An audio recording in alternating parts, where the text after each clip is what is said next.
జగన్మోహన్ రెడ్డి ఎమ్మెల్యేలను మారుస్తున్నాడు అన్నమాట.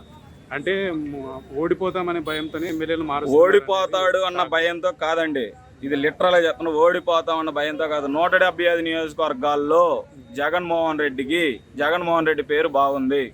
మాకు ఏంటి అంటే మాకు లోకల్ ఆల్రెడీ పోయినసారి 2019 ఎలక్షన్స్ అప్పుడు కొంతమంది ఎవరైతే ఉన్నారో వాళ్ళకి మాట ఇచ్చున్నాడు. వాళ్ళకి మాట ఇవ్వటం వల్ల ఈరోజు జగన్మోహన్ రెడ్డి మాట తప్పని మనిషి, ఈరోజు మాట మీద నిలబడేటటువంటి మనస్తత్వం కలిగినటువంటి మనిషి జగన్మోహన్ రెడ్డి.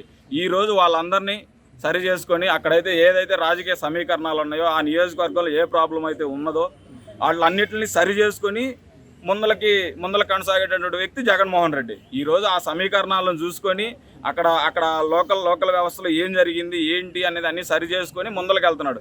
175 నియోజకవర్గాలు అందరిని ఎవరిని మార్చట్లేదండి, ఎక్కడో కొంతమందిని మారుస్తున్నాడు. ఎందుకంటే కొంతమందికి మాట ఇచ్చి ఉన్నాడు.